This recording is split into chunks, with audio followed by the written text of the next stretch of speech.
Todos los lunes nuestra sección Mi Cartera se llama Paso Corto, Vista Larga, con José María Luna de Luna Sevilla Asesores Patrimoniales. Hola José María, ¿qué tal? ¿Cómo estás? Muy buenas tardes. Muy buenas tardes, Fernando. Pues bueno, de lunes. Bueno, ya sabemos que aunque los depósitos han empezado a mejorar las rentabilidades por la subida de los tipos de interés, parece difícil combatir la pérdida de poder adquisitivo sin asumir algo más de riesgo y evitar que poco a poco se vaya vaciando la hucha. La inflación es el gran enemigo a batir por todos y más adelante será la falta de crecimiento, pero hay que poner siempre el dinero a trabajar. Enseguida vamos a hablar de dos fondos de inversión, uno para paso corto y otro para vista larga, pero antes, a modo así un poco de resumen o de visión espacial sobre lo que está sucediendo hoy lunes en los mercados y lo que tenemos por delante, la gran protagonista de la semana va a ser sin duda la Reserva Federal Norteamericana, y eso que hay muchísimos bancos centrales que entran en juego esta semana. Bueno, hay muchas firmas de inversión y banca de inversión que empieza ya a visualizar los tipos de interés en Estados Unidos en niveles estratosféricos, entre el 4 y el 5%. Efectivamente. Bueno, hay un 25% más o menos de casas de análisis, de las importantes casas de análisis a nivel mundial, que estiman que la propia Reserva Federal Norteamericana esta semana puede que incluso suba los tipos de interés 100 puntos básicos. Si ya nos parecía poco o nos parecía una barbaridad 75 puntos básicos, pues fijaros, ya hasta se estima 100 puntos básicos después del dato de la semana pasada, que fue tan relevante de inflación subyacente, como sorprendía al alza y era peor de lo que se había estimado después de la fortaleza, no solo del mercado laboral norteamericano, sino incluso del mercado de inmobiliario, ¿no? Los tipos de interés en Estados Unidos, pues muy probablemente los vayan a situar efectivamente entre el 4 y el 5%, es donde más o menos quiere situarlo la Reserva Federal, sin llevar a que hubiera un problema, sobre todo a nivel de crédito, como ya se vivió en otras crisis anteriores. De momento no lo parece, pero pudieras que sí que se pudiera generar. Es decir, esta intensidad con la cual se están moviendo los tipos de interés como consecuencia de una inflación tan elevada está haciendo que los bancos centrales, todo lo que no hicieron en su día, lo estén haciendo en estos instantes, ¿no? Nosotros manejamos estimaciones de en torno al 4,25, 4,5% en estos momentos, pero es muy difícil situarlos o hacer un ejercicio quizás pitoniso de ver dónde podrían llegar, sobre todo viendo el dato, ya digo, de la semana pasada, donde pues vimos que precisamente a pesar de que se moderaba la inflación como consecuencia de la caída en el precio de la energía y que probablemente continúe en los próximos meses, el gran problema es la inflación subyacente, que de momento, y sobre todo la parte norteamericana, hoy por hoy no depende tanto del precio del petróleo, sino sobre todo depende de la propia fortaleza de la economía norteamericana y también, por qué no decirlo, de la adulteración que se ha venido dando en los últimos años, tanto la política monetaria expansiva como, por supuesto, también por la política fiscal expansiva. Están metidos, sin duda alguna, en un gran problema y ahora intentar atajarlo en el corto plazo va a ser difícil. Ahora bien, si sitúa los tipos de interés en esos niveles que estamos diciendo ahora mismo, evidentemente qué daño va a hacer. Es decir, aquí la conclusión es que la inflación pues golpeó, fue un gran baño de realidad y lo que es dolor, el dolor va a continuar en los mercados financieros, tanto los mercados de deuda como los mercados de renta variable. Bueno, vamos a pasar ya a la práctica, si te parece, José María. Hoy en Paso Corto nos traes un fondo de la casa BNY Mellon Investment Management, BNY Mellon, también de renta fija, ¿no? Sí, y de renta fija, efectivamente, porque la mayor parte de los inversores españoles, no lo olvidemos, son inversores con un perfil conservador o con un perfil moderado. Se habla mucho de la renta variable, hablamos mucho de la renta variable, pero la mayor parte de inversores en fondos, donde tienen la mayor parte de sus patrimonios en productos muy conservadores, muy defensivos, ¿no? Y en este caso he traído precisamente, efectivamente, este fondo de esta casa norteamericana, el Global Dynamic Bond Fund, uno de los poquitos fondos de renta fija global que tiene una rentabilidad positiva en el año y básicamente donde está la fortaleza de este producto es sobre todo en dos factores. Uno, la gestión flexible a la hora de invertir en los distintos emisores. No me canso de repetir que cuando alguien invierte en deuda lo que hace es prestar dinero a quien la emite en este caso sea estados, básicamente es un fondo que tiene una parte importante en deuda gubernamental, pero también hay deuda corporativa, incluso hay deuda emergente. Y el segundo factor o el segundo elemento catalizador de rentabilidad positiva que tiene este fondo de inversión, no solo ahora, sino que mantiene una gran consistencia en un contexto muy complicado para la renta fija, para las emisiones de deuda, es precisamente la gestión activa en divisas. Esto le ha permitido, por un lado, seleccionar muy bien en qué tipo de deuda ubicarse, colocarse, sobre todo por la duración y por el tipo de emisor. Y, en segundo lugar, también la propia gestión activa en divisas, sobre todo en este caso ha sido el dólar, lo que ha traído que el fondo en este año tenga una rentabilidad positiva, con lo cual, en el paso corto, donde los tipos de interés van a seguir repuntando, tanto los de mercado como los que manejan los bancos centrales, donde hay mucho inversor hoy por hoy con grandes pérdidas en la parte de renta fija y tratan de mitigar, como bien apuntabas, pues la elevada inflación, es decir, obtener una rentabilidad real lo menos negativo posible. Bueno, pues este producto para el paso corto puede ser una solución siempre y cuando nuestro perfil de riesgo así lo permita o lo admita y, por supuesto, bien asesorado de la mano de un buen asesor financiero. Y hoy, para vista larga, ¿es un fondo de dividendos el que nos propones hoy? No, es un fondo, aunque tenga efectivamente uno de los apellidos es el Income.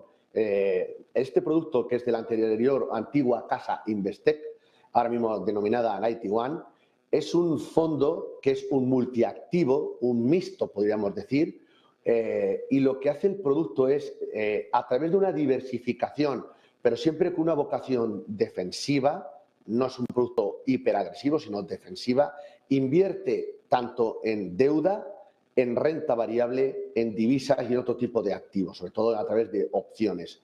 Es un producto que lo que busca, por la palabra income, efectivamente es obtener renta. De hecho, hay una clase de reparto, ¿no? De reparto, o sea, de acumulación, ya es una elección por parte del inversor final y siempre también de la mano, no solo de un asesor financiero, sino también de un asesor fiscal. Pero aquí el fondo lo que busca es qué activos me están ofreciendo una buena rentabilidad en estos instantes, sea por dividendo o en rentas. La renta fija no es fija, pero sí está dando una buena rentabilidad. Pero sobre todo aquí lo que busco es una diversificación para un contexto muy complicado, no solo en el corto plazo, sino también mirando para la vista larga, para el medio plazo, básicamente porque el fondo, en este caso a través de esta gestora, lo que trata es de, en la parte de deuda, como en la parte de renta variable, por cierto, una parte de renta variable que en estos momentos pues pesa mucho menos de un 20%, es decir, fijaos, está en una posición muy defensiva, con un porcentaje también elevado en deuda de muy corto plazo, sobre todo aquí se uniría los dos pilares que para mí son clave: cautela, por un lado, tanto en la parte de deuda como la parte de bolsa, pero paciencia a la hora de entrar. Y este producto, en este contexto, también está obteniendo una rentabilidad positiva en un ejercicio como es este 2022 tan difícil, pero sobre todo a mí lo que más me gusta es la gestión de esa paciencia que tiene el equipo gestor, precisamente para intentar, con esa visión multiactivos, obtener una rentabilidad positiva cuando la situación empiece a dar oportunidad. Y tú has dicho algo muy clave, con esto termino: los bancos centrales. Probablemente la Reserva Federal ahora va muy por delante, va intentando ganar credibilidad, pero llegará un instante en el cual el propio Banco Central de Estados Unidos empiece a tomar conciencia de cuál es la situación, sobre todo si se modela la inflación, y este fondo pudiera ser uno de los productos para aquellos inversores no solo más conservadores, sino para todo tipo de inversor que pudiera, precisamente por esa gestión activa y flexible, dar alegrías que falta hace. Pues a ver si precisamente este mismo miércoles empieza ya a dar algunas pistas la Reserva Federal donde podría establecer el tipo neutral. Otra cosa, José, antes de dejarte: algunos bancos empiezan a remunerar ya el pasivo al 2%, el 10 años español está en el 3%. ¿Qué te parece? Bueno, es normal.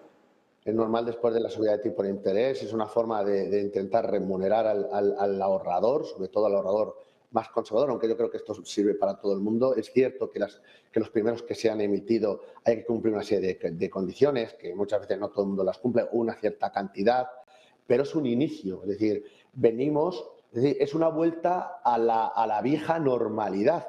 Lo que era normal era pagar por prestar dinero. Es que esto, de verdad, cuando lo veamos con el tiempo, diremos, ¿pero cómo? O sea, yo por prestar a un Estado o prestar a una entidad privada, encima tengo que pagarle. Eso era la rentabilidad financiera, en este caso nominal, negativa, es decir, esa represión financiera. Volvemos a una situación poco a poco de normalidad y es, ya que presto, y un depósito no es más que también prestarle el dinero, dejarle el dinero a una entidad financiera para que él intente rentabilizarlo, bueno, pues empiece a normalizarse esa situación. Obviamente, cuando todo es esa vuelta a la normalidad con una inflación, causa dolor. Pero es un dolor que se puede empezar a mitigar, ya digo, con la parte de los depósitos. Algo que se puede hacer a través, lógicamente, de invertir directamente en una entidad, o también los propios fondos de inversión, seguro que también van a intentar capturarlo, incluso con mejores condiciones, puesto que los fondos de inversión, cuando van a una entidad financiera, pues negocian mucho mejor que cualquiera de nosotros a la hora de depositar nuestros propios ahorros. El Banco Central Europeo, Luis de Guindos, diciendo que todos los bancos centrales se han equivocado, no sé, esto suena un poco al que no se consuela es el porque no quiere. El problema es que se pueden seguir equivocando. Y se equivocarán. No, se equivocarán. Vamos a ver, hace algo más de 10 meses decían que la inflación era transitoria, que no iban a mover los tipos de interés. Me estoy refiriendo al Banco Central Europeo. Y ahora ya son prisas. Son prisas porque al euro se ha hundido, estamos importando inflación, los políticos en Europa, y ahí en el Banco Central Europeo hay mucho político, hay muy pocos tecnócratas, me refiero a los que toman decisiones, no los que están luego operando y comprando la deuda. Es decir, hay muchos errores concadenados y está en una situación mucho más complicada que otros bancos centrales, sobre todo cuando la política fiscal no es común en toda la Unión Europea y cuando las políticas tampoco lo son, y cuando además hay un cierto sentimiento no precisamente pro euro que lógicamente también tiene que velar o tiene que tenerlo muy presente en nuestro propio Banco Central Europeo. Van, yo creo, muy por detrás de la curva de la realidad y en un contexto muy complicado donde hay una crisis energética y donde hay un conflicto bélico, en este caso en Europa. Pero tampoco lo han hecho muy bien, mucho mejor otros bancos centrales y lo estamos viendo incluso con cierta cura de humildad en Jackson Hole, en Wyoming, en este caso, en Jerome Powell, pero también en otros banqueros, ¿no? Es decir, no lo han hecho bien, quizás tampoco era fácil, sobre todo de la crisis que veníamos, pero yo creo que hubo los primeros síntomas que empezó a dar de cierta mejora y los bancos centrales siguieron con políticas súper acomodaticias. Ahora, cuando aplican toda esta batería de políticas monetarias tan agresivas, evidentemente producen lo que producen y además no da la seguridad, no dan la credibilidad de que vayan a ser capaces de controlarlo. Europa tiene una serie de problemas que son distintos a Estados Unidos. Estados Unidos es por la propia fortaleza de la economía norteamericana. En el caso de Europa, sobre todo es, ya digo, por esa fragmentación de la Unión Europea y con un conflicto bélico. No sé hasta qué punto tantas subidas son capaces de atajar y de enfriar la economía. Y eso, y ya con esto concluyo, ¿cómo lo vamos a dejar? ¿Hasta qué punto no puede afectarnos socialmente a todos los europeos que parece que estábamos o seguimos estando un poco dormidos, pero a lo mejor dan ciertos vuelcos a nivel electoral? Esas nunca son buenas y menos en economía. Otro día discutimos si es acertado esa política monetaria del Banco Central Europeo de atacar a la inflación con subidas de 75 puntos básicos, que la próxima primavera la verdad es que puede ser bastante triste. José María Luna, Luna Sevilla, Asesores Patrimoniales, cuídate mucho, un fuerte abrazo y hasta la próxima. Adiós. Que vaya todo bien. Fuerte abrazo, cuídate mucho, buena semana. 12:24.